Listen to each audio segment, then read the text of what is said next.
চলে যেতে হবে, থাকতে আসি নাই, সবাইকে যেতে হবে। কিন্তু আমাদের লাইফস্টাইল যদি আমরা খেয়াল করি, আমাদের মনে হয় কেউ আমরা যাব না, আজীবন থাকতে আসছি। কয় বাড়ি আমার, গাড়ি আমার, সব আমার, আমি খামু সব আমি, পেট এতটুকু, হ্যাঁ সব খাইব। কয় আমার সব আমার, বাড়ি আমার, গাড়ি আমার, এলাকা আমার, আমার দাপট, আমার কথা চলবে আর কারো কথা নাই, এরকম কিছু ডাকাত আছে না নাই? আমার এলাকা, আমার সব, আমার বাড়ি, আমার গাড়ি, আমার ব্যাংক ব্যালেন্স, খালি আমার। আল্লাহ কয় কিচ্ছু তোমার না, সবকিছুর মালিক কে? কিন্তু তারপরও আমার আমার বলতে বেশি পছন্দ করি। যদি বলি গাড়িটা কার, কয় হুজুর আমার, বাড়িটা কার, আমার, বিল্ডিংটা কার, আমার। কেমন করে আপনার বাড়ি হয়? আপনার বাবাও যখন এই বাড়িতে থাকতো সেও বলতো আমার, দাদাও কইতো আমার, ঠিক কিনা? আপনি মরে গেলে ছেলে বলবে আমার, একটাই বাড়ি, সবাই কয় আমার। এই জন্য কবরে যেতে হবে, কবরের প্রিপারেশন নিতে হবে। বিশ্বনবী বললেন, যারা সূরাতুল মুলক তেলাওয়াত করবে কবরের আযাব থেকে বাঁচাবে কে? আবার বিশ্বনবী বললেন, শাফাআত লি সাহিবিহা, যে ব্যক্তি এই সূরা তেলাওয়াত করবে তার জন্য এই সূরাটা কিয়ামতের দিন আল্লাহর কাছে সুপারিশ করবে। সুবহানাল্লাহ নাই? আর জোরে সুবহানাল্লাহ। কোরআন সুপারিশ করবে আল্লাহর কাছে। আল্লাহ সুপারিশ ফেলে দিতে পারবে? প্রধানমন্ত্রীর কাছে যদি অর্থমন্ত্রী কোনো সুপারিশ নিয়ে যায়, প্রধানমন্ত্রী ফেলে দিতে পারবে? পররাষ্ট্রমন্ত্রী যদি কোনো সুপারিশ করে, রেকমেন্ডেশন করে, ফেলে দিতে পারবে? কোরআন যদি সুপারিশ করে, কবুল করে নেবে কে? এজন্য এই সূরা যারা তেলাওয়াত করবে, এই সূরা তার হয়ে আল্লাহর কাছে সুপারিশ করবে, রব্বুল আলামিন এই সূরার সুপারিশ কবুল করে নিবে। আবার বিশ্বনবী বলেন, খাসামাতা আন সাহিবিহা, এই সূরাটা কিয়ামতের দিন এই সূরার তেলাওয়াতকারীর পক্ষ হয়ে আল্লাহর বিরুদ্ধে তর্ক করবে। আল্লাহু আকবার। আল্লাহর সাথে তর্ক, সাহস বেশি না কম? বেশি না কম? তর্ক করতেই থাকবে, হাত্তা আদখালাহুল্লাহুল জান্নাহ, যতক্ষণ না রব্বুল আলামিন ওই লোকটাকে জান্নাতি বলে সার্টিফিকেট না দেয়।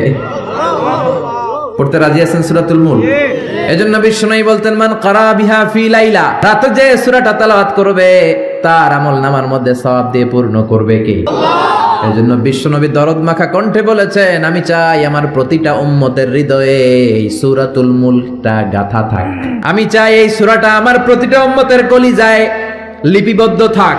আমি চাই 30টা আয়াতের এই সূরাতুল মুলক আমার প্রতিটা উম্মতের সিনার মধ্যে লিপিবদ্ধ থাক। সুবহানাল্লাহ। মুখস্থ করতে রাজি আছেন? সবাই করবেন? যারা ইনশাল্লাহ বলেন নাই তারা তো আর করবেন না, না? করবেন? করবেন? সবাই করবেন? মাত্র 30টা আয়াত। কয় আয়াত? তাহলে প্রতিদিন যদি একটা করে আয়াত আপনি মুখস্থ করেন, তার সূরাটা মুখস্থ করতে লাগবে কয়দিন? জোরে বলেন।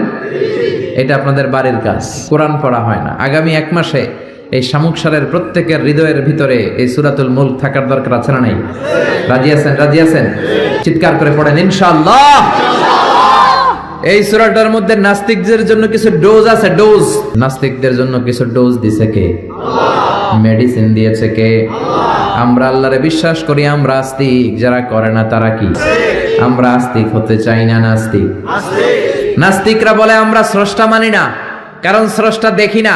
কিন্তু ওরা বাতাসও দেখে না, কিন্তু বাতাস মানে কি মানে না?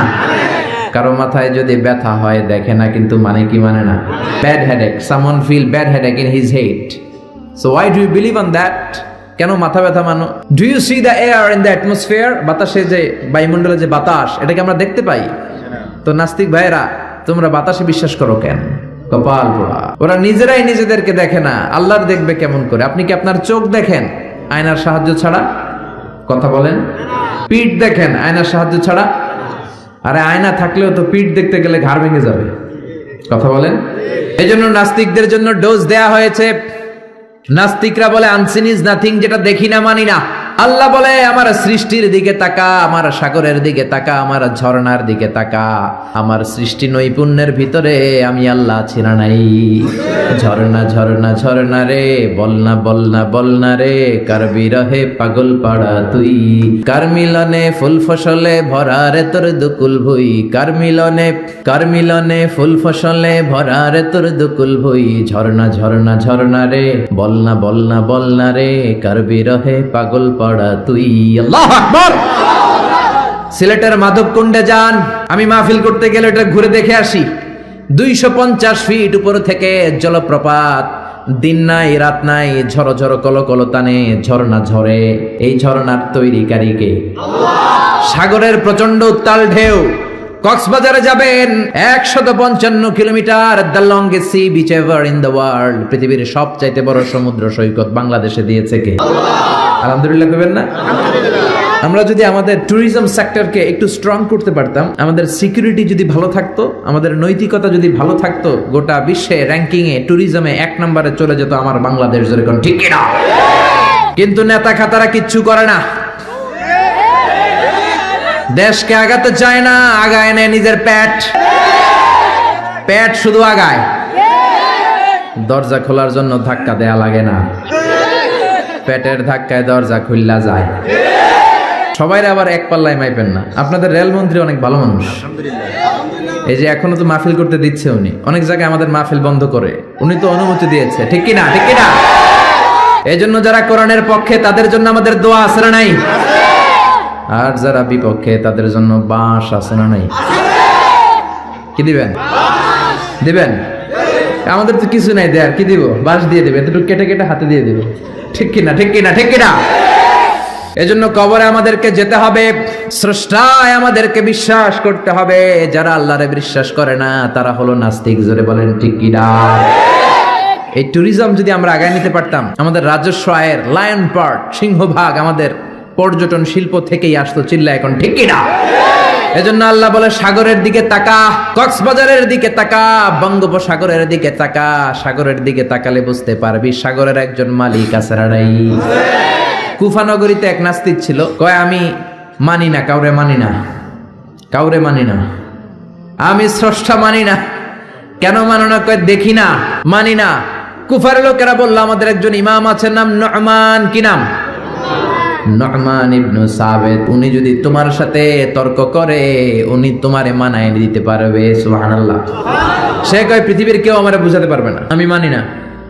ঠিক আছে, তর্ক হবে, ডেট দেয়া হলো জুমাবার। জুমার নামাজের পরে নাস্তিক আসবে আল্লাহর বিপক্ষে, সাইয়েদনা ইমাম আবু হানিফা আসবে আল্লাহর পক্ষে। তর্ক হবে জুমার নামাজের পর, এরকম হাজার হাজার মানুষ। নাস্তিক এসেছে, আসে নাই ইমাম আবু হানিফা, 2 ঘন্টা লেট করে আসছে। নাস্তিক তো রেগে মেগে আগুন, কিরে এই লোকের যার সময়ের জ্ঞান নাই তার সাথে কিসের তর্ক? জামিয়া, সময়ের কোনো জ্ঞান নাই, আমি তর্কে বসবো না। সাইয়েদনা ইমাম আবু হানিফা বললেন আমার ওজর আপত্তি আছে, আমি যখন ঘর থেকে বের হই আমার বাড়ির সামনে আছে বিশাল নদী, নদী পার হয়ে আসতে হয়। আজকে নদীর সামনে এসে দেখি কোনো নৌকা নাই, গাছ নাই, লোক নাই, মানুষ নাই, কিচ্ছু নাই, ধুধু প্রান্তর। নৌকা নদীর সামনে যেয়ে দেখি নদীর একেবারে এক পাশে বিশাল একটা বড় ধরনের গাছ। হঠাৎ দেখলাম গাছটা এমনি এমনি 2 ভাগ হয়ে গেল। হঠাৎ দেখি এমনি এমনি গাছের ভেতর থেকে কাঠ বেরোলো, তক্তা বেরোলো। হঠাৎ দেখলাম এমনি এমনি তক্তা 2টা জোড়া লেগে নৌকা হয়ে গেল। মাঝি নাই, লগি নাই, বৈঠা নাই, মাঝি ছাড়া নৌকার মধ্যে বসলাম। মাঝি ছাড়া নৌকা আমাকে নদীর এপার থেকে টান দিয়ে ওপার নিয়ে গেল। এই প্রসিডিউরটা হতে আমার 2 ঘন্টা সময় লাগছে, 2 ঘন্টা লাগছে, এই জন্য দেরি হয়েছে। নাস্তিক কয় তোদের ইমাম ডাইল খাইছে, ডাইল কি খায় আসছে জিজ্ঞেস কর, মাথা ঠিক নাই।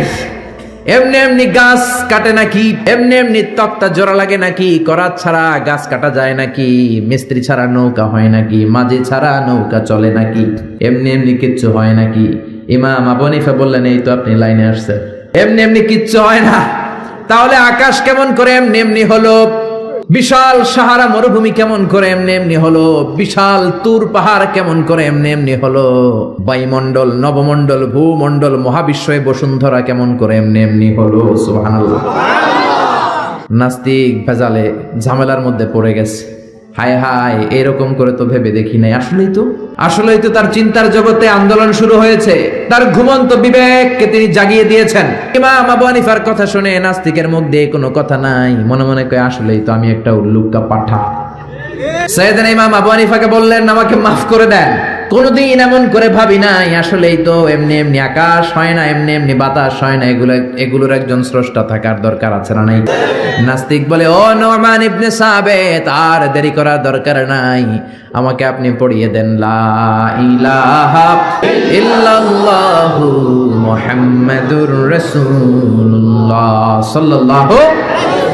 কালিমা পড়ে মুসলমান হয়েছে। এজন্য ওয়াজাদিলহুম বিল্লাতি হিয়া আহসান, আপনি হিকমতের সাথে, প্রজ্ঞার সাথে, বুদ্ধিমত্তার সাথে, ইন্টেলেকচুয়াল পাওয়ার খাটিয়ে নাস্তিকদের সাথে তর্ক করবেন, তাহলে ওদেরকেও হেদায়েতের রাস্তায় তুলে দিতে পারে কে? এই নাস্তিকদের জন্য কিছু ডোজ, কিছু মেডিসিন আল্লাহ সূরাতুল মুলকে দিয়েছে। যদি শেষ পর্যন্ত এরকম নীরব হয়ে আপনারা বসে থাকেন, আমরা একসাথে শুনবো। পড়েন ইনশাআল্লাহ, আরো জোরে ইনশাআল্লাহ।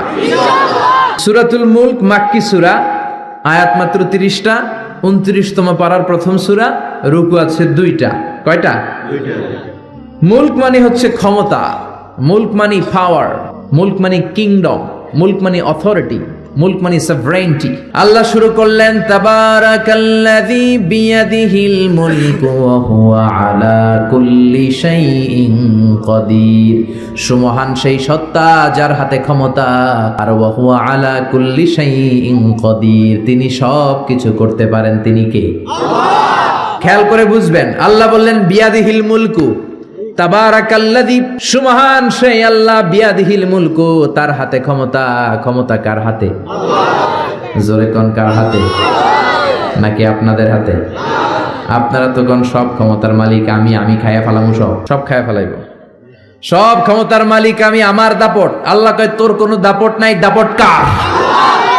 বিয়াদিহিল মুলকু, ক্ষমতার মালিক তিনি, আমাদের কোনো ক্ষমতা নাই। ক্ষমতার মালিক হলেন আমাদের আল্লাহ, ঠিক কিনা? কিসের আবার আমাদের ক্ষমতা? আমরা তো দুর্বল। খলিকাল ইনসানু দাঈফা, আমাদেরকে দুর্বল করে বানালো কে? আল্লাহ। ছোট্টবেলায় ছিলাম দুর্বল, নিজের পেশাব নিজে খেয়েছি, নিজের পায়খানা নিজে খেয়েছি। আবার 80 বছর যদি হায়াত পায়, হেও নিজের পায়খানা নিজে খায়, নিজের পেশাব নিজে খায়, ঠিক কিনা? শুধু দুর্বল না, দুর্বলের ঘরের দুর্বল, জোরে কোন ঠিক কিনা? কেমন করে আপনার হাতে ক্ষমতা? আপনার যদি পেটের মধ্যে ব্যথা হয়, আপনার যদি ডায়রিয়া হয়, বিছানায় পড়ে গড়াগড়ি খান কি খান না? সিলাসিলি করেন কি করেন না? আই মরি যাই, মারে মাফ করি দে, আছে না নাই? 5 বার ডায়রিয়া হয়েছে, 5 বার টয়লেটে গিয়েছে, আর চেহারার দিকে তাকানো যায় না। এতদিন কইতে আমার এলাকা, এখন কয় আমারে মাফ করে দে। মাফ চান কি জন্য? আপনার যখন ডায়রিয়া হবে আপনি বলবেন সব ক্ষমতার মালিক আমি। কপাল পোড়া চিল্লা এখন, ঠিক কিনা? কোনো ক্ষমতা নাই। অসুস্থ হলে, দুর্ঘটনায় পড়লে, বিপদে যখন আমরা পড়ি, তখন বোঝা যায় আমাদের কত ক্ষমতা, ঠিক কিনা? এখন যদি একটা ভূমিকম্প হয়, একজনের খুঁজে পাওয়া যাবে না, সব দৌড় বাঁচার জন্য, ঠিক কিনা? নেপালে আমাদের কিছু সেলিব্রিটিরা, নায়ক নায়িকারা শুটিং এর জন্য গিয়েছেন নেপালে। গত বছর নেপালের কাঠমান্ডুতে বিশাল একটা ভূমিকম্প হয়েছে না? এরা যে হোটেলে উঠছে, পরের দিন পাহাড়ের উপরে শুটিং। পাহাড়ে 10টার দিকে যখন উঠলো, উইঠা শুটিং শুরু করছে। দুনিয়াকে মজা লেলো, দুনিয়া তোমারই হ্যাঁ। আল্লাহকে মজা জনমের মতো লয়ে আলো, আমি খেলা দেখাইতেছি। আল্লাহ পুরো কাঠমান্ডুটাকে, শহরটাকে নাড়ায় দিলেন। পাহাড়ি শহর তো। নায়িকারা বলতেছে হঠাৎ আমরাও নাচতেছি, পাহাড়ও নাচতেছে। এরপরে আমরা নাচ থামাইলাম, দেখি পাহাড় থামায় না, পাহাড় নাচতেছে। এবার আমরা শুয়ে পড়লাম, জমিনের মধ্যে বসে পড়লাম, পাহাড় দুলতে শুরু করেছে। বুঝতে পারলাম ভূমিকম্প। মাত্র 2 কিলোমিটার দূরে আমাদের রেখে আসা হোটেলে আমাদের জিনিসপত্র, লাগেজ, কাপড় চোপড়। হোটেলের দিকে তাকায় দেখি 1 সেকেন্ডের ব্যবধানে পুরো হোটেলটা মাটির সাথে মেসাকার। এক ভূমিকম্পের ধাক্কায় পুরো হোটেলটা মেসাকার। চিল্লায় পড়েন আল্লাহু আকবার। নেপালে যারা ভ্রমণ করেছেন দেখবেন বড় বড় মূর্তি পদ্মাসনে বসে থাকে। ইরানের উপরে করে এইভাবে বসে থাকে। বিশাল বড় বড় মূর্তিগুলোর সামনে দুধ আছে, কলা আছে, আম আছে, মিষ্টি আছে না নাই? কিন্তু কিচ্ছু খাইতে পারে না, জোরে কোন ঠিক কিনা? যারা সকাল বেলায় মিষ্টি দেয়, রাতের বেলায় চুরি করে ওরাই খায়, ঠিক কিনা? যতগুলো মূর্তি ছিল সব শেষ। এই মূর্তির সামনে যে ওরা বলতো ওম শান্তি ওম, কিন্তু মূর্তিগুলাই শেষ। দাউফা তালিব ওয়াল মাতলুব, যাদের কাছে তোমরা চাও তারাও দুর্বল, যারা চায় তারাও দুর্বল। সবল একজন, তিনি কে? আল্লাহ।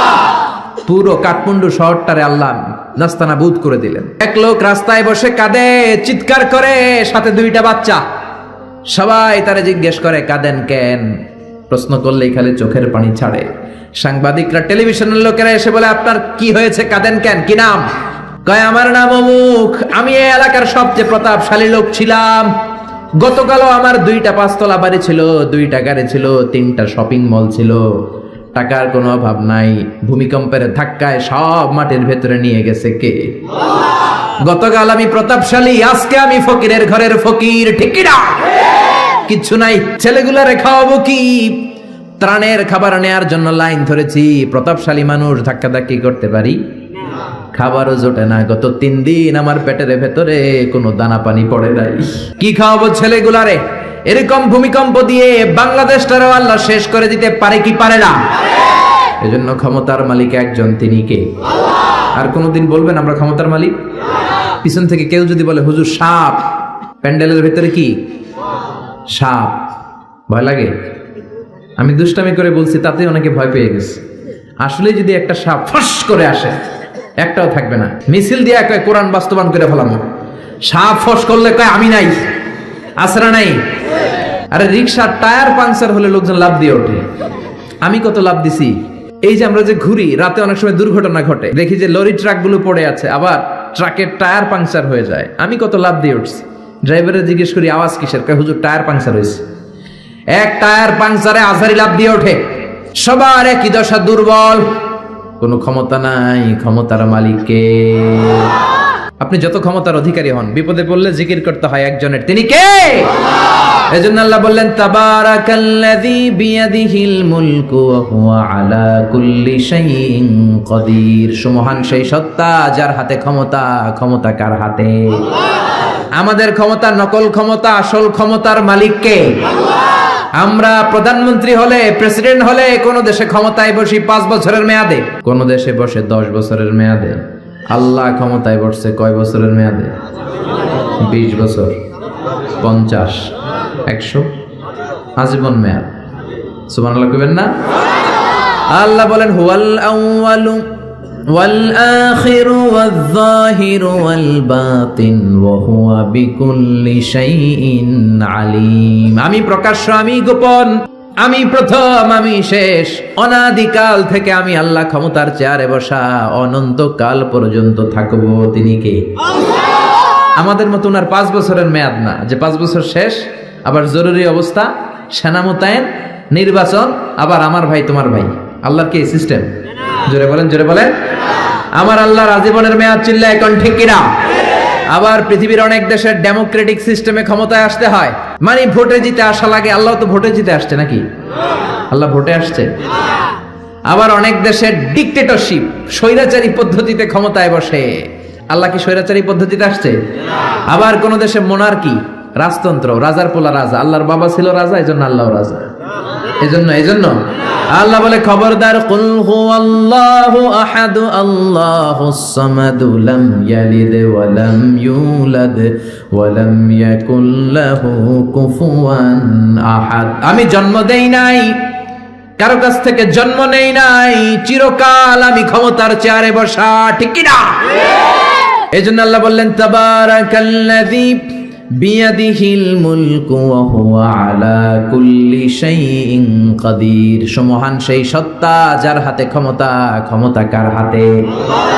আবার বাংলাদেশের রাজনৈতিক প্রেক্ষাপটে জোট যার বড়, ক্ষমতা তার বড়। জোরে কোন ঠিক কিনা? এদেশে জোটের রাজনীতি আছে না নাই? প্রথমে শুরু হইলো 4 দলীয় জোট, বুঝতেছেন? এরপরে কত? 14 দলীয়, তারপরে 20 দল। এবার মহাজোট, সামনে হবে মহাজোট। ঠিক কিনা? আল্লাহ তো জোটে ক্ষমতায় আসছে। আল্লাহ এরকম জোট করে আসছে, কোয়ালিশন করে আসছে। আল্লাহ বলেন ওয়ালাম ইয়াকুল্লাহু শারীকুম ফিল মুলকি ওয়া কাব্বিরহু তাকবীরা। আমি আল্লাহর জোট নাই, আমি আল্লাহর শরীক নাই, আমি আল্লাহর ক্ষমতায় কোনো অংশীদার নাই। আমি একাই সব ক্ষমতার মালিক। সুবহানাল্লাহ। এজন্য কখনো বলবেন না ক্ষমতার মালিক আমরা, বলবেন ক্ষমতার মালিক কে? আবার পৃথিবীতে দেখবেন অনেক দেশে আন্দোলন করে ক্ষমতার চেয়ার থেকে নামানো যায় কি যায় না। আমি মিশরে ছিলাম 5 বছর, হুসনি মুবারক প্রেসিডেন্ট, ওরা আন্দোলন করে ওনাকে ক্ষমতার গদি থেকে নামায় ফেলছে। তো আমরাও তো একটা চমৎকার আন্দোলন করলে আল্লাহর নামায় ফেলতে পারবো? পারবো না। জিনেরা যদি বলে আমরা মানুষের সাথে আছি, আল্লাহরে মানি না, পারবো? ফেরেশতারা যদি বিদ্রোহ করে তাহলে পারবো? তাহলে পারবো না। আল্লাহ বলে ওয়া আন্নাকুম গায়রু মুজিজিল্লাহ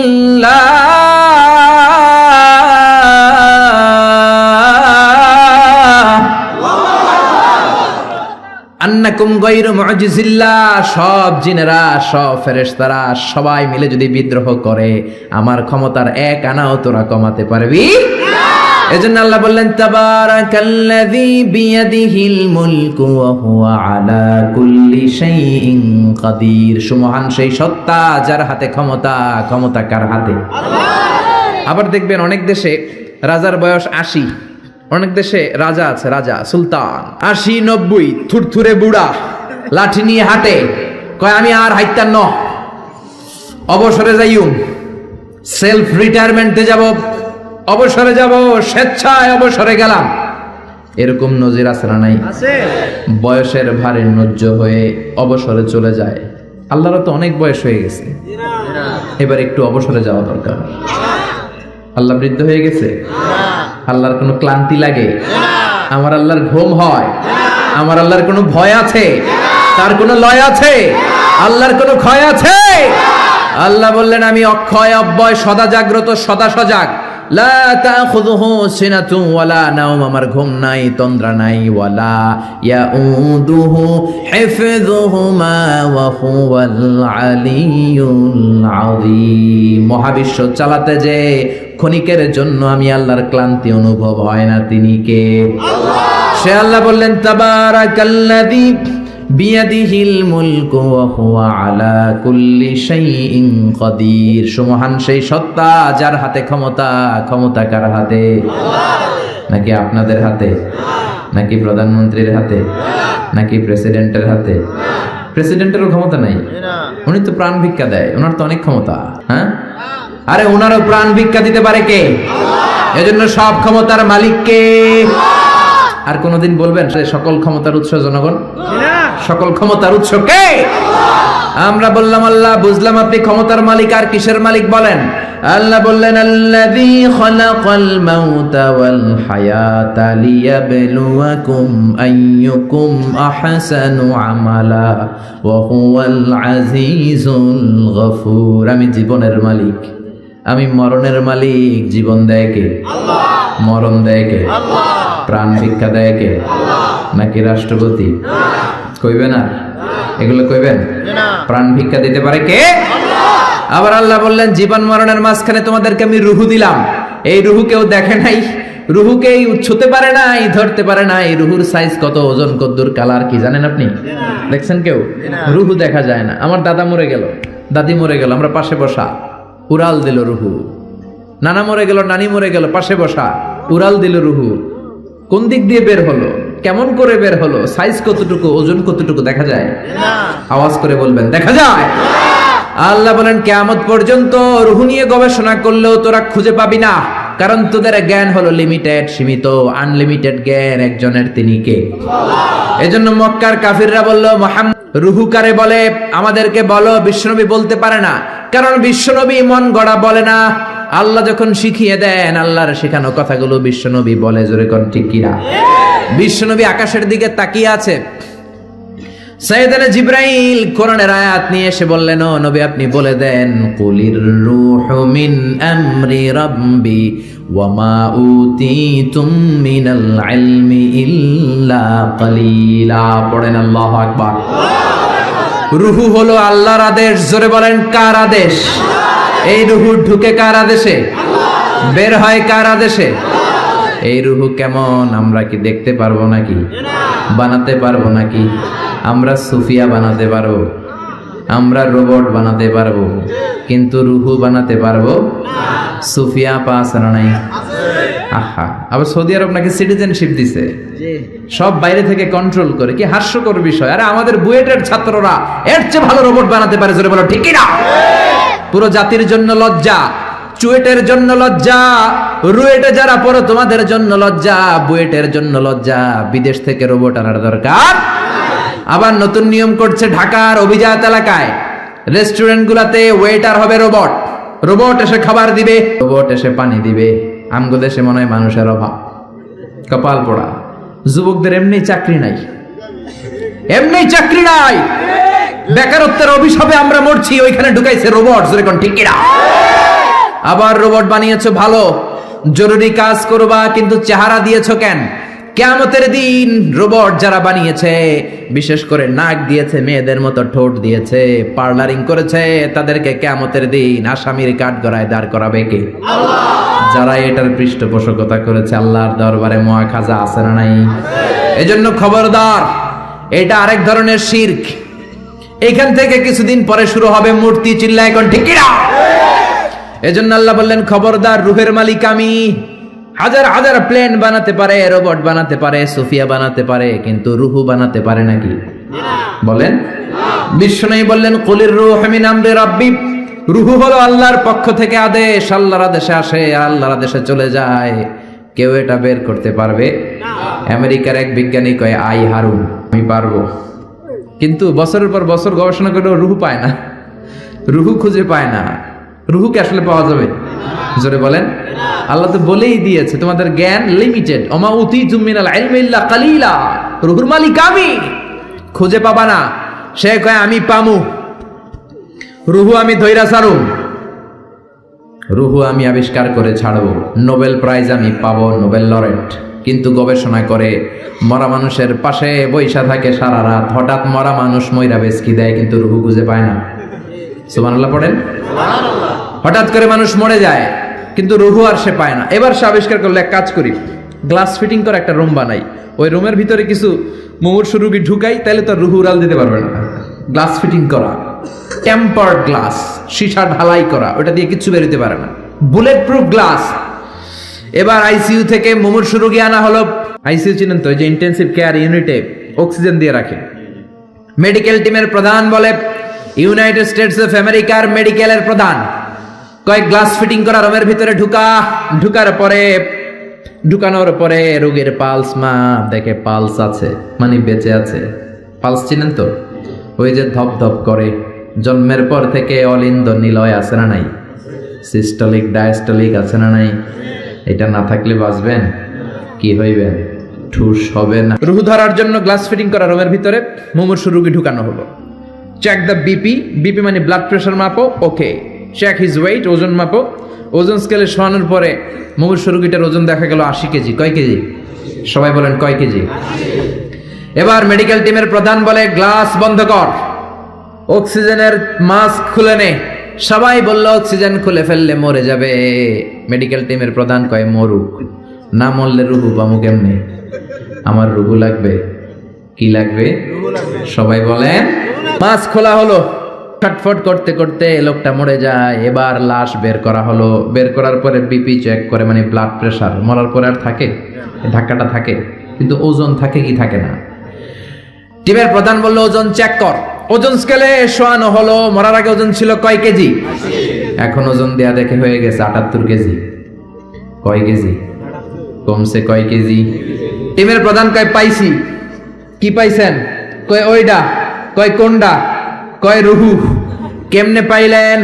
কয় মরার আগে ছিল 80 কেজি, মরার পরে 78 কেজি, তার মানে কমছে 2 কেজি। যেইটা উড়াল দিছে ওইটাই 2 কেজি, ওইটাই রুহু পেয়েছে, আমি পেয়েছি। কিন্তু বিজ্ঞানীদের নিয়ম হচ্ছে, একটা এক্সপেরিমেন্ট করে আপনি ফাইনাল জাজমেন্ট দিতে পারবেন, আরো নমুনা সংগ্রহ করতে হবে। আর একটা মুমূর্ষু রোগী ঢুকা, বিপি চেক কর, বিপি আছে, ওজন মাপ, ওজন 70 কেজি। দ্বিতীয় মুমূর্ষু রোগীটার ওজন কয় কেজি? কথা কয় না, কথা কয় না। কয় কেজি? 70 কেজি। ওইটারও মুখোশ খুলে ফেলা হলো। অক্সিজেনের অভাবে ওই লোকটাও মরে যায়। মরা লাশ বের করার পরে কয়, চেক দা বিপি, বিপি মাপ। কয় বিপি নাই, মরে এটা ভূত হয়ে গেছে। এবার ওজন মাপ, মরার আগে ওজন ছিল 70 কেজি, এবার মরার পরে ওজন দেয়া দেখে হয়েছে 71 কেজি। কই যাইবে এখন? কোন দিকে দৌড় দিব? আগেরটা ছিল 80, মরার পরে 78, 2 কেজি কমেছে। তার মানে রুহু উড়াল দিয়েছে। রুহুর ওজন ছিল 2 কেজি, এইটা মরার আগে 70 কেজি, মরার পরে হয়ে গেছে 71 কেজি। বাড়লো কেমনে? আল্লাহ কয়, কিয়ামত পর্যন্ত তুই বিপি চেক করতে পারবি। কিয়ামত পর্যন্ত টেম্পার্ড গ্লাসের রুমের ভিতরে ঢুকিয়ে মুমূর্ষু রোগী নিয়ে গবেষণা করতে পারবি, মাগার রুহু খুঁজে পাবি না। ওমা উতিতুম মিনাল ইলমি ইল্লা কালিলা। কারণ মানুষ তোমাদেরকে একেবারে নগণ্য জ্ঞান দিয়ে তৈরি করেছে কে? তোমরা রোবট বানাতে পারো, সোফিয়া বানাতে পারো, কিন্তু সোফিয়ার ভেতরে রুহু দিতে পারে নাকি? কথা বলেন, কথা বলেন, পারে? মরার পরে এক এক মানুষের এক এক দশা। কেউ প্যারালাইজড হয়ে মরে যায়, হাত বাঁকা হয়ে যায়, দেহের রক্ত জমাট বেঁধে যায়, ওজন বেড়ে যায়। আবার মরার পরে অনেক লোকের হাতের ঢিলাগুলো ছেড়ে দেয়, জয়েন্টগুলো ছেড়ে ঢিলা হয়ে যায়, ফেসফেসে হয়ে যায়, দেহের ভিতরে জমে থাকা গ্যাসগুলো বের হয়ে যায়, ওজন কমে যায়। ওজন বাড়া কমা দিয়ে রুহু বের করা যায় না, রুহুর মালিক কে? আমরা বললাম আল্লাহ, বুঝলাম আপনি ক্ষমতার মালিক, বুঝলাম আপনি রুহুর মালিক, আর কিসের মালিক? আল্লাহ বললেন, গোলাম আল্লাযী খালাকাস সাবআ সামাওয়াতিন তিবাকা মা তারা ফি খালকির রহমানি মিন তাফাউত। মাথার উপরে আকাশের দিকে নজর করে তাকা, বিশাল আকাশটারে বানিয়েছে কে? আল্লাহ। নাকি আমেরিকার বিজ্ঞানীরা? বানিয়েছে কে? 7 স্তরে তিনি বানালেন। আবার বললেন আল্লাযী ওয়ালাকাদ যায়্যানাস সামাআদ দুনিয়া বিমাসাবিহা ওয়া জাআলনাহা রুজুমান লিশ-শায়াতিন। এই 7 আকাশকে আমি একটার চেয়ে আরেকটা বড় করে বানালাম। প্রথমে বানালাম প্রথম আকাশের মহাশূন্য, তারপরে প্রথম আকাশ, তারপরে দ্বিতীয় আকাশের মহাশূন্য, তারপরে দ্বিতীয় আকাশ। একটার চেয়ে আরেকটা বড় না ছোট? কথা বলেন, বড় না ছোট? কত বড়? বিশ্বনবী বললেন, হাতের আংটি যদি মরুভূমিতে ফেলে দাও, মরুভূমির তুলনায় তোমার হাতের আংটি যত ছোট, আল্লাহর দ্বিতীয় আকাশের তুলনায় প্রথম আকাশটা ঠিক তত ছোট। প্রথম আকাশের চেয়ে দ্বিতীয় আকাশ বড়, তার চেয়ে তৃতীয় আকাশ বড়, তার চেয়ে চতুর্থ, পঞ্চম, ষষ্ঠ, সপ্তম, তারপরে সিদরাতুল মুনতাহা বড়। সিদরাতুল মুনতাহার উপরে কোরআনের বাড়ি লৌহে মাহফুজ বড়, তার উপরে বাইতুল মামুর বড়, তার চেয়ে আল্লাহর আরশ বড়, আরশের চেয়ে কুরসি বড়, তার উপরে 70,000 নূরের পর্দা বড়, আর সবচেয়ে বড় হলো আল্লাহু আকবার, আমার আল্লাহ সবচেয়ে বড়। ঠিক কি না? এই 7 আকাশের এত উপর থেকে গোটা বিশ্বের সব নিয়ন্ত্রণ করে কে? আল্লাহ। সপ্ত জমিনের নিচে অমাবস্যার অন্ধকারে কোনো পিপিলিকা যদি গুটি গুটি পায়ে হেঁটে যায়, ওই পিপিলিকার পায়ের আওয়াজটাও শুনতে পায় কে? আল্লাহ বললেন 7 স্তরে বানিয়েছে আকাশ। আপনারা যে দেখেন বা বিজ্ঞানীরা যে রকেট নিয়ে এদিক সেদিক যায়, স্যাটেলাইট লঞ্চ করে, দ্য লঞ্চিং দ্য স্যাটেলাইট, এগুলো কিন্তু আকাশে নয়, এগুলো আকাশের মহাশূন্যে। এটা হচ্ছে প্রথম আকাশের মহাশূন্য, তারপরে প্রথম আকাশ, একটার চেয়ে আরেকটা বড়। বৃহস্পতি বিশাল বড়, সূর্য আরো বড়। এই পৃথিবীটা কত বড় একটু আন্দাজ করেন। আমরা বসে আছি 14 গ্রাম। 14 গ্রাম হচ্ছে কুমিল্লার 17টা থানার একটা থানা। কুমিল্লা হচ্ছে 64 জেলার এক জেলা। এরকম 64টা জেলা নিয়ে আপনাদের ডিজিটাল বাংলাদেশ। আর বাংলাদেশ হচ্ছে পৃথিবীর সবচেয়ে বড় দেশ। বড় না ছোট? জোরে বলেন। ভারত প্রায় 20 গুণ বড়, কানাডা 100 গুণ বড়, রাশিয়া 150 গুণ বড়। এরকম 200টা দেশ মিলে পৃথিবীর 30 ভাগ মানে স্থল, বাকি 70 ভাগ শুধু হানি আর হানি, মানে পানি আর পানি। তো 30 ভাগ স্থল, 70 ভাগ জল, এই মিলে আমাদের পৃথিবী। সৌরজগৎ নিয়ে যারা কিছু পড়াশোনা করেন দেখবেন বৃহস্পতি নামে একটা গ্রহ আছে, অনেক বড়, পৃথিবীর চেয়ে বিশাল বড়। তারপর যে সূর্যের আলো পান, এটা নাকি পৃথিবীর চেয়ে 13 লক্ষ গুণ বড়। সুবহানাল্লাহ বাড়িতে যে চিল্লায় পড়েন না সুবহানাল্লাহ। এই 13 লক্ষটা পৃথিবী সূর্যের মধ্যে রাখার জায়গা আছে না নাই? সূর্যই কি বড় তারা? না। ব্যাটেলজিউস নামে এক তারা আছে, যে সূর্য পৃথিবীর চেয়ে 13 লক্ষ গুণ বড়। ওই ব্যাটেলজিউস তারা ওই সূর্যের চেয়ে 33 কোটি গুণ বড়। এরপরে আছে আলফা সেন্ট্রাই এ, আলফা সেন্ট্রাই বি, গুগলে সার্চ দিয়ে দেখবেন, এটা ক্যারিনা, ব্যাটেলজিউস, এরকম বিশাল বিশাল রাতের বেলা তারার মেলা। আমরা যে দেখি ছোট্ট এরকম বালুর মতো মনে হয়, আসলে কি এত ছোট? আকাশ দিয়ে যে 500 জন লোক নিয়ে প্লেন উড়ে যায়, মনে হয় যে এতটুকু আমি খাপটি মেরে ধরবো। আসলে কি ধরতে পারবেন? বিশাল বড়। চিল্লা এখন ঠিক কিনা? আল্লাহ বললেন এক একটার চেয়ে এক একটা বড় বানিয়েছি। আপনাদেরকে আন্দাজ করার জন্য আমি আপনাদেরকে এখন নিয়ে যাব পৃথিবীর থেকে সবচেয়ে কাছের যে তারা, ওই তারাটাতে আমরা শীতকালীন পিকনিক করব। এখন কারা কারা আমার সাথে যাবেন? হাত তোলাই যাবেন? ওরে আল্লাহ, এখানকার লোক অনেক সাহসী। 14 গ্রামের লোকজন সাহস বেশি। আলহামদুলিল্লাহ করবেন না? তো পৃথিবী থেকে সবচেয়ে কাছের তারার নাম হচ্ছে প্রক্সিমা সেন্ট্রাই। এই তারাতে আমরা শীতকালীন পিকনিক বনভোজন করব। যারা হাত তুলছেন তারাই যেতে পারবেন, বাকিদের নেওয়া হবে না। এখন হাত তুলে লাভ নেই, আগেই হাত তোলা হয়ে গেছে। তো আমরা যে যাব, কি দিয়ে যাব? প্লেন দিয়ে যাবেন হুজুর? না, প্লেন দিয়ে যাওয়া যাবে না, কারণ যে মাধ্যাকর্ষণ শক্তি আছে এই বলয়টা ভাঙতে প্লেন দিয়ে ভাঙা যায় না, রকেট লাগে, তাও দ্রুতগামী রকেট। নীল আর্মস্ট্রং যে রকেটটা দিয়ে চাঁদে নেমেছে, নাম হচ্ছে অ্যাপোলো 11। এটা ঘন্টায় সেকেন্ডে চলে 11 কিলোমিটার বেগে, মিনিটে চলে 660 কিলোমিটার বেগে, ঘন্টায় চলে 39,000 কিলোমিটার বেগে। যারা আপনারা হাত তুলেছেন, আমরা এইটা দিয়ে পিকনিকে যাব, যাবেন? যাবেন? সাহস আছে অনেক। পৃথিবীর সবচেয়ে কাছের তারায় যাব আমরা পিকনিকে। দূরের তারাতে তো যেতে পারবো না, কত যে দূর। সবচেয়ে কাছের যে তারাটা, আমরা ওইটাতে নামবো ইনশাআল্লাহ। তাও যাব অ্যাপোলো 11 দিয়ে, যেটা ঘন্টায় চলে 39,000 কিলোমিটার বেগে। বাংলাদেশ থেকে আমেরিকা 10,000 কিলোমিটার দূর। তার মানে ওই রকেট দিয়ে আমেরিকা 1 ঘন্টা আপনি 4 বার যেতে আসতে পারবেন। সুবহানাল্লাহর ওয়াস্তে। আমরা এটা দিয়ে যদি পৃথিবীর সবচেয়ে কাছের তারা প্রক্সিমা সেন্ট্রাইতে যেতে চাই, যেটা 4.23 লাইট ইয়ার দূরে, এত দ্রুতগামী যানবাহন যেটা ঘন্টায় চলে কয় হাজার? 39,000। সবাই বলেন তো কয় হাজার?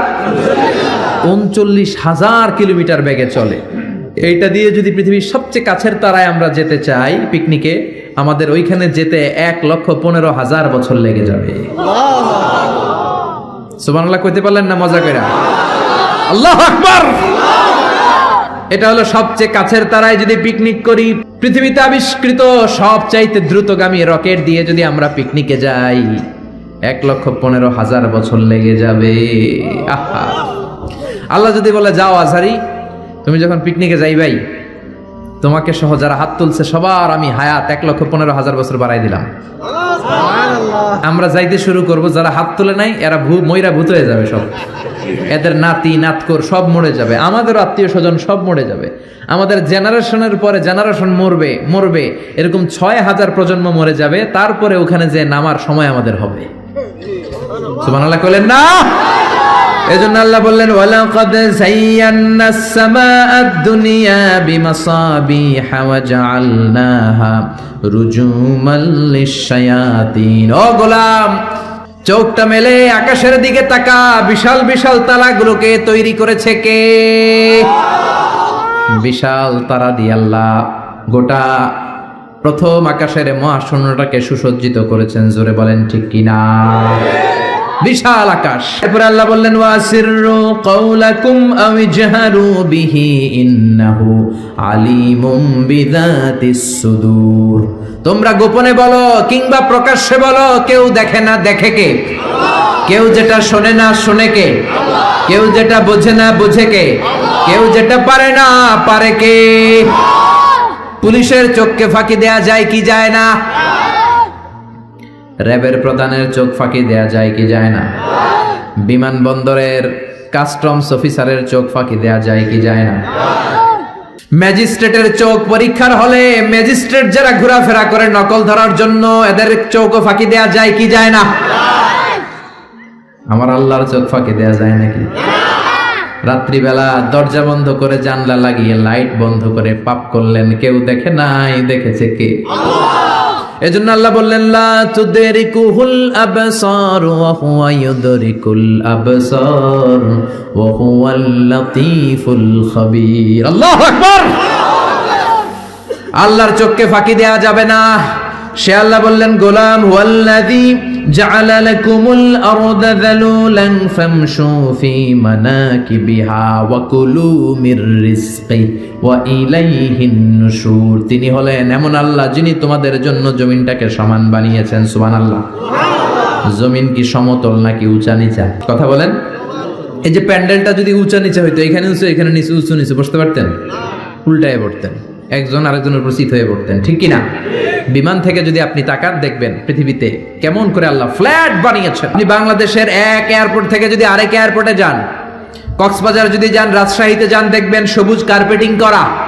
মনে হয় যেন বিমান থেকে সবুজ কার্পেট দিয়ে আল্লাহ বাংলাদেশটাকে বানিয়েছে। সুবহানাল্লাহ। কিন্তু সবুজ কার্পেট দেখে খুশি হওয়ার কারণ নাই, এই কার্পেটের ভেতরে আযাব আর গজব আছে না নাই? যে কোনো সময় ভূমিকম্প হতে পারে, যে কোনো সময় বন্যা হতে পারে, যে কোনো সময় শিলাবৃষ্টি হতে পারে, কি পারে না? শিলাবৃষ্টি চিনেন না? 14 গ্রামে তো হয় না শিলাবৃষ্টি, না হয়? আহা, একটুক মাত্র এই সাইজের শিলাবৃষ্টি পরে আমাদের ধান ক্ষেত শেষ, গম ক্ষেত শেষ। শিলাবৃষ্টি যখন পড়ে গম ক্ষেত শেষ, আমাদের বাছুরগুলো যদি রাস্তায় থাকে, বাছুরের মাথার মধ্যে পড়লে, গায়ের উপর পড়লে বাছুরও শেষ। জোরে কোন ঠিক কিনা? আল্লাহ যদি শিলাবৃষ্টির জায়গায় এসিড বৃষ্টি পাঠায়, এসিড বৃষ্টি, পাথর বৃষ্টি, উল্কা বৃষ্টি, দক্ষিণ আফ্রিকার হোবাতে একটা উল্কা পড়ছে 60 টন, এরকম কয়েক হাজার উল্কা যদি বাংলাদেশে পড়ে, যখন পড়া আরম্ভ করবে আমরা সবাই দাঁড়ায় বলবো আমরা ক্ষমতার মালিক। বলবেন বলবেন ক্ষমতার মালিক কে? আল্লাহ বললেন চমৎকার সবুজ কার্পেটিং দেখে ভেবো না তোমরা বেঁচে যাবা। সবুজ কার্পেটিং এর ভেতরে আযাব আর গজব আছে না নাই? যে পরিমাণে আমরা জুয়া খাই, গাঞ্জা টানি, ইয়াবা খাই, যৌতুক খাই, ঘুষ খাই, সুদ খাই, যেই পরিমাণে আলেম ওলামাদের সাথে বেয়াদবি করি, যেই পরিমাণে বিশ্বনবীর সুন্নাহ নিয়ে আমরা উল্টাপাল্টা করি, যেই পরিমাণে ওজনে কম দেই, খাদ্যে ভেজাল দেই, মাছে ফরমালিন দেই, মা বাবার সাথে বেয়াদবি করি, নাফরমানি করি, গাদ্দারি করি, যে কোনো সময় শিলাবৃষ্টি দিয়ে দেশটারে শেষ করতে পারে কে? আল্লাহ। ভূমিকম্প দিয়ে উল্টায় দিতে পারে কে? আল্লাহ। শুধুমাত্র বিশ্বনবীর দোয়ার বরকতে বেঁচে আছি। নবী বলেছেন আল্লাহ আগের উম্মতদেরকে যেমনি একসাথে আযাব দিয়ে শেষ করেছেন, আমার এই উম্মতে মুহাম্মদীকে একবারে আযাব দিয়ে মেরে দিয়েন না। এজন্য আল্লাহ একবারে মারে না, কিন্তু মাঝে মাঝে কিছু থ্রেট আছে না নাই? ধমক আছে না নাই? বন্যা আছে না নাই? তখন বলবেন আমরা আল্লাহ মাফ চাই, আল্লাহুম্মা আউযু বিওয়াজহিক বলবেন, আল্লাহ এটা থেকে পানা চাই, আমরা বাঁচতে চাই, আমরা মসজিদে ঢুকবো, আমরা নামাজে পড়বো, আমরা কোরআন মানবো আর আইন মানবো কার? আল্লাহ। আর যদি টিভির সামনে দাঁড়ায় বলেন আমাদের সব ঠিক আছে, আমরা দুর্যোগ মোকাবেলা করব, বন্যা আমাদের কিছু করতে পারবে না, এত মেট্রিক টন খাবার থাইল্যান্ড থেকে নিয়ে আসছি, আমাদের কিচ্ছু হবে না, মন্ত্রীরা যদি এইরকম কথা বলে তাইলে আযাব আর গজব দেশে আছে না নাই? প্রধানমন্ত্রী সহ আমরা, মন্ত্রীরা সহ আমরা, নেতা খেতারা সহ আমরা 17 কোটি মানুষ তওবা করব, মাফ চাবো কার কাছে? তাহলেই বাঁচায় দিতে পারে কে? এরপর আল্লাহ বললেন আওয়ালাম রাউ ইলা তাইরি ফাওকাহুম সাফাতিন ওয়া ইয়াকবিদ মা ইউমসিকুহুন্না ইল্লার রহমান ইন্নাহু বিকুল্লি শাইইন বাসীর। ওরা কি পাখির দিকে তাকায় না? নাস্তিকরা কেমন করে নাস্তিক হয়? পাখির দিকে তাকালে ওদের মস্তিষ্ক খুলে দিবে কে? আল্লাহ। দেখবেন কত চমৎকার করে পাখিগুলো আকাশে উড়ে বেড়ায়, কি চমৎকার করে হাঁসের বাচ্চাগুলো পানির মধ্যে নেমে লাফালাফি করে আর সাঁতার কাটে। ছোট্ট হাঁসের বাচ্চাটারে শিখাইলো কে? আল্লাহ।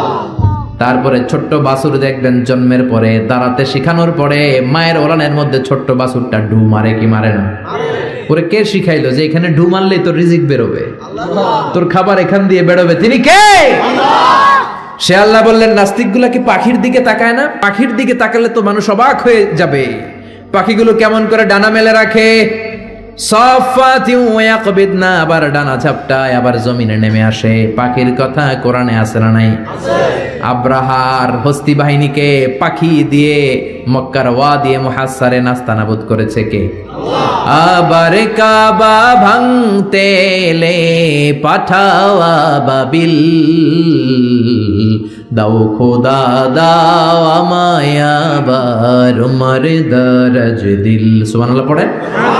আল্লাহ বললেন ওয়া আরসালা আলাইহিম তায়রান আবাবিল।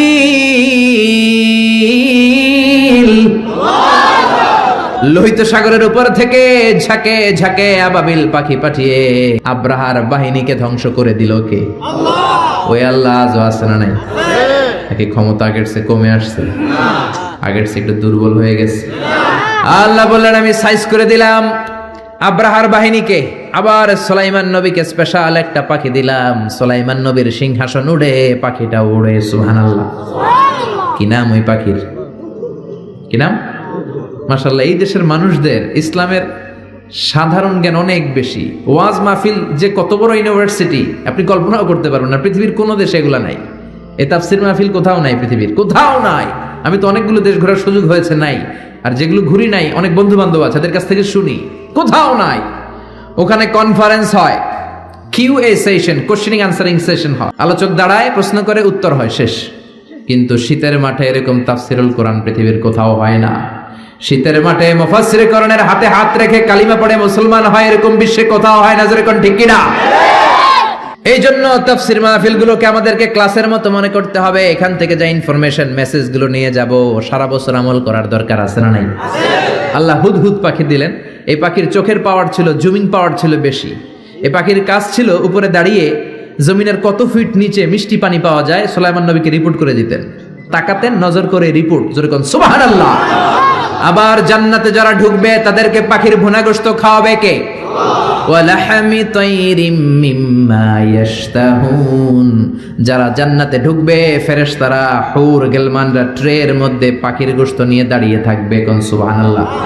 এরকম অসংখ্য পাখির কথা বলে আল্লাহ নাস্তিকদের চিন্তা শক্তিকে নাড়া দিতে চায়। আল্লাহ বলতে চায় পাখির দিকে তাকাও, কি সুন্দর করে উড়ে বেড়ায়। পাখির দিকে নজর করলেই পাখির রব আল্লাহরে খুঁজে পাবি। চিল্লা এখন ঠিক কি না? এজন্য আল্লাহ বললেন আওয়ালাম ইয়ারাউ ইলাত তাইর, পাখির দিকে কি ওরা তাকায় না? পাখি নিয়ে গবেষণা করে মানুষ প্লেন বানিয়েছে। পাখিকে আরবিতে বলে তয়ের। সমস্যার মাদ্রাসার যারা টিচার আছেন বলেন পাখির আরবি কি? তয়ের। তয়ের না? বিমানের আরবি কি? তয়ের। তাইয়ার, মাতার মানে এয়ারপোর্ট। তাইয়ার, তয়ের, সেম থিং। তার মানে পাখি আরবিও যা, বিমান আরবিও তা। সুবহানাল্লাহ পড়েন। পাখি যখন উড়ে বিমানের মতোই উড়ে, বিমান যেমনি উড়ে পাখিও তেমনি উড়ে। Birds and aircraft, rocket and plane maintain the same flying mechanism while flying. পাখি আর বিমান যখন উড়ে একটা সিস্টেম মেনটেন করে উড়ে। এজন্য পাখি নিয়ে রিসার্চ করে বিমানের আবিষ্কার হয়েছে। কিন্তু আমরা করতে পারি না। করেছে ইহুদিরা, করেছে খ্রিস্টানেরা। আমরা আছি তুই 4 কারণে কাফের, তুই 10 কারণে কাফের, তোর 14 গোষ্ঠী কাফের। এই কাফের মারা গেলে যেখানে কবর দেয়া হবে ওই কবরে যে ঘাস উঠবে, ওই ঘাস যে গরু খাবে আর ওই গরুর যে দুধ খাবে ও কাফের। এরকম আছে না নাই?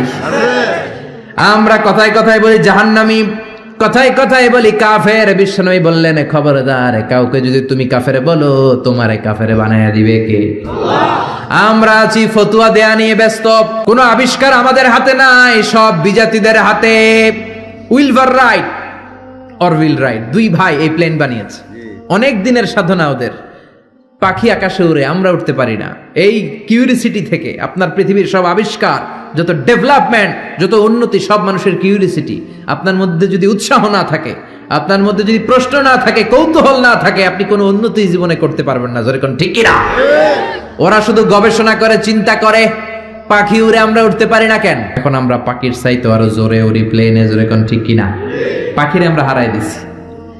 এই 2 ভাই প্লেন আবিষ্কার করলো 1903 সালে ইউনাইটেড স্টেটস অফ আমেরিকাতে। এখনকার মতো এরকম চমৎকার প্লেন না, এয়ারপোর্ট কিচ্ছু ছিল না। ছোট্ট একটা ইঞ্জিন দিয়ে, একটা পাখা দিয়ে এরা উড়াইতে শুরু করছে। কিছুক্ষণ উইরা থপাস করে পড়ে, হাত ভাঙে, পা ভাঙে, তারপরও হাল ছাড়ে না। তারা চ্যালেঞ্জ নিয়েছে যে কোরআনে পাখি নিয়ে গবেষণা করার কথা বলা হয়েছে, নিশ্চয়ই এই গবেষণার ভিতরে আমাদের জন্য কল্যাণ আছে না নাই? আমরা হিন্দি সিনেমা নিয়ে ব্যস্ত, জি বাংলা স্টার জলসা নিয়ে ব্যস্ত, ওরা আছে গবেষণা নিয়ে ব্যস্ত। যেরকম ঠিক কিনা? গবেষণা করতে করতে 2 ভাই চলে গেল ফ্রান্স, ইউরোপের একটা দেশ। ওখানে যে ফ্রান্সের এক রাজার অর্থায়নে বানিয়ে ফেললো প্লেন। পৃথিবীর প্রথম যে প্যাসেঞ্জার প্লেন এক শহর থেকে আরেক শহরে নেমেছে, এটা হচ্ছে ইউরোপের ফ্রান্সে। যেরকম আল্লাহু আকবার। পূরণ হয়ে গেল মানুষের স্বপ্ন, এখন মানুষও উড়ে, তবে পাখির গতিতে না, পাখির চেয়ে আরো দ্রুত গতিতে। জোরে কোন ঠিক কিনা? এজন্য পাখি নিয়ে গবেষণা করতে আল্লাহ বলেছেন 1000 রকমের পাখি আমি বানিয়েছি। জোরে কোন ঠিক কিনা? কত ধরনের পাখি যে আল্লাহ বানিয়ে। নর্থ আমেরিকাতে একটা পাখি পাওয়া যায়, এটার নাম হচ্ছে হামিং বার্ড। পৃথিবীর সবচেয়ে ছোট পাখি। এই পাখিটা যখন বড় হয়, এটার সাইজ হয় মাত্র 3 ইঞ্চি 4 ইঞ্চি এরকম সাইজ হয়, এত ছোট্ট পাখি। এই পাখিটা প্রতি সেকেন্ডে ডানা ঝাপটায় 80 বার। পৃথিবীর সব পাখি সামনের দিকে উড়ে, এই হামিংবার্ড সামনেও উড়ে, পিছনের দিকে উড়ে। চিল্লা এখন সুবহানাল্লাহ। আলপস পর্বতমালার পাশে আলপিন সুইফট বার্ড আছে। সুইফট বার্ড এই পাখিটা একবার আকাশে উড়া শুরু করলে টানা 8 মাস আকাশে উঠতেই থাকে, জমিনে নামে না। আবার জমিনে একবার নামলে কিছুক্ষণ কাজ সেরে আবার উড়াল দিলে আবার শূন্যে 8 মাস। সুবহানাল্লাহ বাড়িতে যে। আরেক পাখি আছে হোমা বার্ড। এই পাখি উড়ন্ত অবস্থায় ডিম পাড়ায়। এই ডিম জমিনে পড়ার আগেই ডিম ফুটে বাচ্চা বের হয়ে ওই বাচ্চাও আবার উঠতে শুরু করে দেয়। এজন্য পাখির কথা কোরআনে বলেছে কে? 2 ভাই প্লেন বানানোর পরে গোটা বিশ্বব্যাপী বিভিন্ন ধরনের এয়ারলাইন্স আছে না নাই? আমাদেরও একটা আছে না নাই? কি নাম? বিমান বাংলাদেশ এয়ারলাইন্স। শুরু হয়ে গেল কমার্শিয়াল এভিয়েশন। পাখির চেয়ে দ্রুত উঠতে হবে। এখন সবচেয়ে দ্রুতগামী যে বিমানটা বানিয়েছে বোম সুপারসনিক, 1300 কিলোমিটার বেগে চলে। আগে ছিল কনকর্ড, হিথ্রো এয়ারপোর্ট থেকে ওয়াশিংটন ডিসিতে এটার একটা ফ্লাইট ছিল, মানে লন্ডন থেকে যারা আমেরিকা যেতে চায় এটা দিয়ে যেত তাড়াতাড়ি যাওয়ার জন্য। তাও 4 ঘন্টা লাগতো। ঘন্টায় চলতো 1000 কিলোমিটার বেগে। বিজ্ঞানীরা কয় না, এত আস্তে গেলে হবে না, আরো দ্রুত একটা বানাইতে হবে। এবার বানাইছে বোম সুপারসনিক। বোম আফ্রিদি না, আবার কি নাম? Bomb supersonic. এটা 1300 কিলোমিটার বেগে চলে। শুরু হয়ে গেল মানুষের স্বপ্ন, এবার আমরাও উঠতে পারি পাখির মতো। জোরে কোন ঠিক কিনা? পাখি একটা নির্দিষ্ট লেভেলে উঠতে পারে, আমরা ওই লেভেল ছাড়িয়ে 30,000 ফিট উপর দিয়ে উড়ি, ঠিক কিনা? আপনারা যে হজে গেছেন কিভাবে গেছেন? প্লেনে গেছেন। প্লেনে গেছেন তো বুঝলাম, উড়ে উড়ে গেছেন না? বিমান তো আপনাকে নিয়ে শূন্যে উড়াল দিয়েছে, জোরে বলেন ঠিক কিনা? এখন কার্গো বিমান, জাম্বু ফ্লাইটের বিমান, কত বিশাল সাইজের বিমান যে ওরা বানিয়েছে। সবচেয়ে বড় সাইজের যে প্যাসেঞ্জার বিমানটা পৃথিবীতে আছে এয়ার বোয়িং A380। এটা কোনো নির্দিষ্ট দেশের না, এটা কাতার এয়ারওয়েজের আছে, এমিরেটস এয়ারওয়েজের আছে, এয়ার ফ্রান্সের আছে, কোরিয়ান এয়ারলাইন্সের আছে। A380 ডবল ডেকার, 4টা ইঞ্জিন, 525 জন লোক নিয়ে এই বিমানটা শূন্যে উড়াল দেয়। সুবহানাল্লাহ বাড়িতে যে বললেন। এরপরে বানানো শুরু হলো রকেট। বিমান আবিষ্কারের আগ পর্যন্ত পৃথিবীর সব দেশে ছিল শুধু সেনাবাহিনী আর নৌবাহিনী। এখন বিমান আবিষ্কারের পরে শুরু হলো বিমান বাহিনী। বিমান থেকে বোমা মারে কি মারে না? জাপানের হিরোশিমা নাগাসাকিতে আমেরিকান 2টা বিমান, লিটল বয় আর ফ্যাটম্যান, 2টা বোমা ফলাইছিল। ওই আণবিক পারমাণবিক বোমার বিস্ফোরণে পুরো হিরোশিমা নাগাসাকি ধুলা হয়ে গিয়েছে। এর 10-12 প্রজন্ম পর্যন্ত ওই এলাকাতে যারাই জন্মাতো, কারো চোখ নাই, কারো কান নাই, প্রতিবন্ধী হয়ে জন্মাতো। শুরু হলো মানুষের স্বপ্ন। এখন শুধু বিমান না, রকেটও আছে না নাই? এখন মানুষ ব্যালিস্টিক ক্ষেপণাস্ত্র বানায়, এখন মিসাইল মারে, এখন ড্রোন হামলা করে, এখন পাইলট ছাড়া রোবট দিয়ে বিমান চালায়। জোরে কোন ঠিক কিনা? এজন্য আল্লাহ বললেন, গোলাম পাখির দিকে তাকা। এই পাখির উড়ে যাওয়ার মধ্যে আমি আল্লাহর নিদর্শন আছে না নাই? আওয়ালাম ইয়ারাউ লাত-তাইরি ফাওকাহুম সাফাতিন ওয়া ইয়াকবিদনা মা ইউমসিকুহুন্না ইল্লার রাহমান ইন্নাহু বিকুল্লি শাইইন বাসীর। পড়েন সুবহানাল্লাহ। এরপর আল্লাহ সূরাটা শেষ করলেন, কুল আরাআইতুম ইন আসবাহা মাউকুম গাওরান ফামান ইয়াতিকুম বিমাইন মাইন। বলো দেখি, সবে শুকাইয়া যদি যায় এই পৃথিবীর পানি, তাহলে হেথায় তটনির ধারা কে দিবে সবারে আনি। ঘুম থেকে উঠে দেখলেন টয়লেটে পানি নাই, টিউবওয়েল চাপলেন পানি নাই, পুকুরে যেয়ে দেখেন পানি নাই। এবার টয়লেট করবেন কেমনে? ব্রাশ করবেন কি করে? পানি খাবেন কোত্থেকে? পৃথিবীর কোথাও যদি পানি না থাকে আপনারে বাঁচাবে কে? নাকি আপনাদের খাদ্যমন্ত্রী, প্রধানমন্ত্রী? বাঁচাতে পারে একজন, তিনি কে? সে আল্লাহ বললেন, আমি পানির মালিক। পানির অপর নাম জীবন, আবার পানির অপর নাম মরণ। নূহ আলাইহিস সালামের জামানাতে গাদ্দারি করার কারণে এই বৃষ্টির পানি দিয়ে বন্যা করে নূহ আলাইহিস সালামের কওমের বেয়াদবগুলারে ধ্বংস করে দিল কে? তার মানে এই পানি হচ্ছে জুনদুম মিন জুনুদিল্লাহ, আল্লাহর সৈনিক। এই সাগরের পানি আল্লাহর সৈনিক। আল্লাহ যদি বলে 20 ফুট তুফান হয়ে কক্সবাজারে আঘাত হান, একটা ধাক্কা মেরে সাউথ এশিয়ার বাংলাদেশ, পাকিস্তান সহ সবগুলো দেশের মানুষগুলোকে একটা ধাক্কা মেরে সাগরের ভেতরে নিয়ে যেতে পারে কি পারে না? তার মানে পানি আল্লাহর সৈনিক, কোন আল্লাহর সৈনিক? বাতাস আল্লাহর সৈনিক। আল্লাহ যদি পানি না দেন, পানি বানানোর ক্ষমতা কারো নাই। জোরে কোন ঠিক কিনা? আবার আল্লাহ বললেন, পানি থেকে গোটা বিশ্বের যত প্রাণ আছে এই প্রাণগুলোকে তৈরি করেছে কে? ওয়াজআলনা মিনাল মাই কুল্লা শাইইন হাই আফালা ইউমিনুন। পৃথিবীতে যত প্রাণী আছে পানি থেকে বানালেন কে? মানুষকে বানিয়েছেন প্রাণী থেকে, বাঘকে বানিয়েছেন প্রাণী থেকে, পাখিকে বানিয়েছেন প্রাণী থেকে। এই পৃথিবীতে যত প্রাণ আছে পানির কারণেই আছে। মঙ্গল গ্রহে পানি নাই, তাই প্রাণ নাই। চাঁদে কোনো পানি নাই, প্রাণও নাই। জুপিটারে পানি নাই, প্রাণও নাই। মঙ্গল গ্রহে পানি নাই, প্রাণও নাই। যেখানে পানি আছে ওই জায়গায় প্রাণের সঞ্চার। পানি থেকে সব বানালেন কে? পানি না থাকলে কোনো প্রাণ থাকতো? বিজ্ঞানীরা বলে পৃথিবীর প্রথম যে প্রাণটা হয়েছে সেটার নাম অ্যামিবা। কি নাম? ছোট্ট, it's a very small unicellular organism found in the world. পৃথিবীর সবচেয়ে ছোট্ট এককোষী জীবকণা, বিজ্ঞানীরা বলে অ্যামিবা এসেছে পানি থেকে। তারপরে বিভিন্ন স্পিসিস প্রজাতিগুলো ডেভেলপ করেছে, এসেছে zooplankton, phytoplankton, bacterio plankton, Helio plankton. এজন্য কোরআনে আল্লাহ সেটাই বললেন, ও দুনিয়ার মানুষেরা শোনো, তোমাদের জন্মের প্রক্রিয়ার দিকে তাকাও, তোমাদের জন্মটাও এক ফোঁটা পানি থেকে তৈরি করেছে কে? আবার তোমরা যে পানি খাও, লোনা পানি, মিঠা পানি তৈরি করলো কে?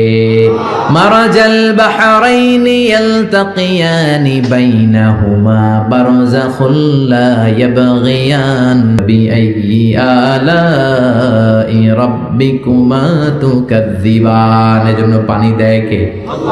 পানি চাইবো কার কাছে? মেঘ আর বৃষ্টি আর পানি চাইতে হবে একজনের কাছে, তিনি কে? সফল হতে চান, চাইতে হবে একজনের কাছে, তিনি কে?